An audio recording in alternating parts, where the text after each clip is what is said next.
अब 11 number question को देखते हैं। इफ़ इतना रुपया अमाउंट्स टू इतना, मतलब इतना रुपया इतना अमाउंट बन जाता है इन 1.5 years, compound interest payable half yearly, आधा आधा साल पर ही, 6 महीना पर ही इंटरेस्ट मिल रहा है, यानी 1.5 साल में 3 बार स्लॉट हो जाएगा। 6 महीना 6 महीना 6 महीना, 1.5 साल में 3 स्लॉट बन गया। Find the rate of interest per annum. यहाँ क्वेश्चन क्लियरली पूछ रहा है पर एनम, क्यों? अब यहाँ पर क्वेश्चन के बारीकी को समझना है। क्वेश्चन यहाँ हाफ ईयरली बोल रहा है, इंटरेस्ट जो हो रहा है कंपाउंड हो रहा है हाफ ईयरली, लेकिन क्वेश्चन पूछा गया पर एनम में, यानी पहले हम हाफ ईयरली में निकालेंगे क्वेश्चन के टेम्परामेंट को देखते हुए, क्योंकि क्वेश्चन का पार्ट हाफ ईयरली में दिया है, और फाइनली हमको जा करके पर एनम में कन्वर्ट करना होगा, क्योंकि अगर ये पर एनम ना दिया जाए तो जो रेट निकलेगा वह हाफ ईयरली के लिए निकलेगा।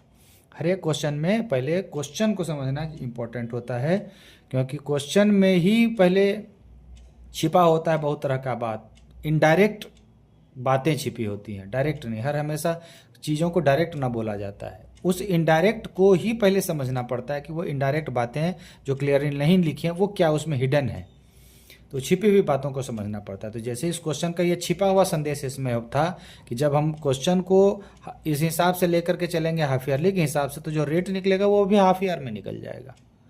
तो अगर सिर्फ उसी को आंसर कोई बच्चा छोड़ देगा तो वो हाफ ईयरली के हिसाब से रेट ऑफ इंटरेस्ट निकलेगा, लेकिन क्वेश्चन पूछ रहा है पर एनम के हिसाब से, तो फिर उसको डबल भी करना पड़ेगा लास्ट में। जो नहीं करेगा उसका क्वेश्चन अधूरा रह जाएगा।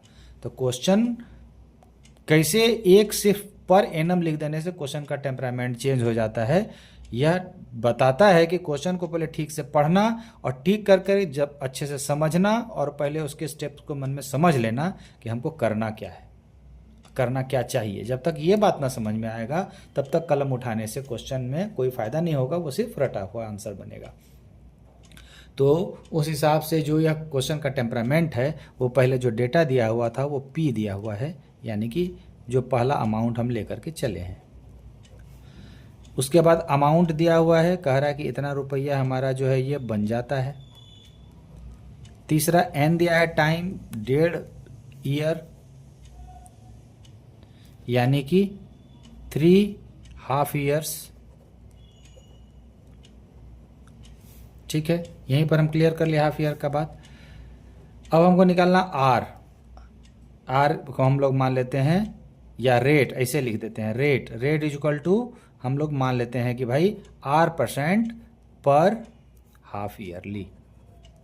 थोड़ा क्लियर कर दी, आर से फिर आर लिखते हैं तो कन्फ्यूजिंग लगता है, इसलिए rate is equal to R% half yearly let मान लेते हैं ये हम, और हम इसके हिसाब से लेके चलेंगे। तो क्वेश्चन को लेकर के चलेंगे तो A equal to P into 1 plus R/100, ये कंपाउंड इंटरेस्ट का फॉर्मूला है, और यही लगाएंगे क्यों? क्योंकि क्वेश्चन क्लियरली करा कि कंपाउंड इंटरेस्ट किया हुआ है।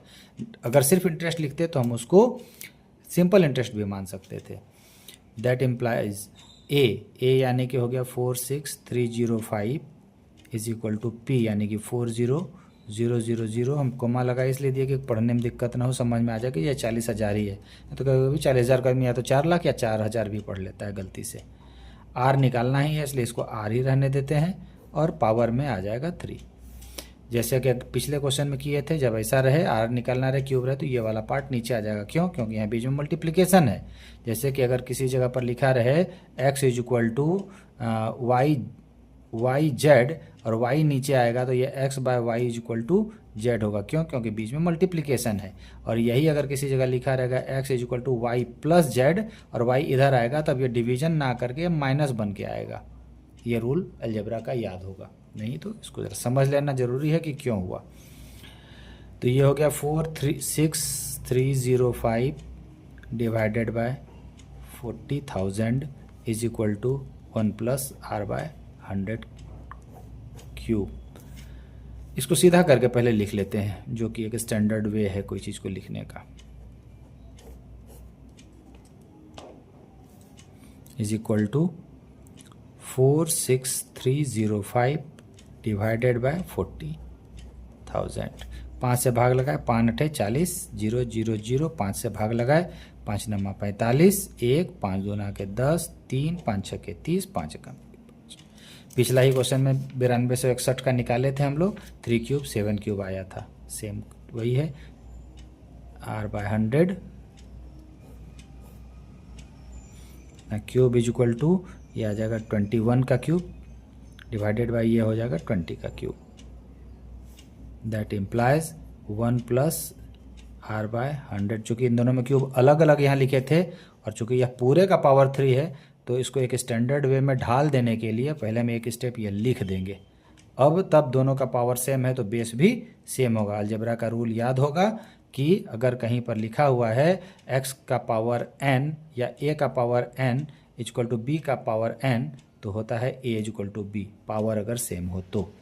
ये यहाँ पावर सेम था इसलिए नीचे का बेस बराबर हो जाएगा।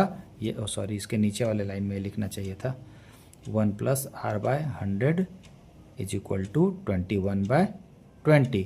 अब ये 1 राइट साइड में जाएगा चूँकि बीच में प्लस है और ये इसके आगे भी प्लस है तो ये उधर जाएगा तो माइनस बन के जाएगा, यानी कि 1 plus R by 100 is equal to 21 by 20 minus 1, ये माइनस 1 यार डिवाइडेड बाय 1 ही होगा। फिर एलसीएम लेंगे हम लोग इसका, तो जब इसका एलसीएम लेंगे तो ये क्या हो जाएगा, नीचे हो जाएगा 20, 20 में 20 से भाग लगाए 1 और 1 को फिर 21 से गुना किए तो 21 घटाओ 1 को 20 से भाग लगाए तो 20, 20 को 1 से गुना किए 20, यहाँ R by 100। That implies R by 100 is equal to 1 by 20। That implies R is equal to 100 by 20, यानी कि 20 पंचे 100, 20 पंचे 100 तो आर आ गया 5। चूँकि आर 5 आ गया यानी कि रेट 5 आ गया, यानी कि देयरफॉर रेट क्या हो गया 5% per half year. Therefore rate is equal to 10% per annum. Answer question निकालने एनम में कह रहा था इसलिए हमने इसको एनम में कन्वर्ट कर दिया, यही है।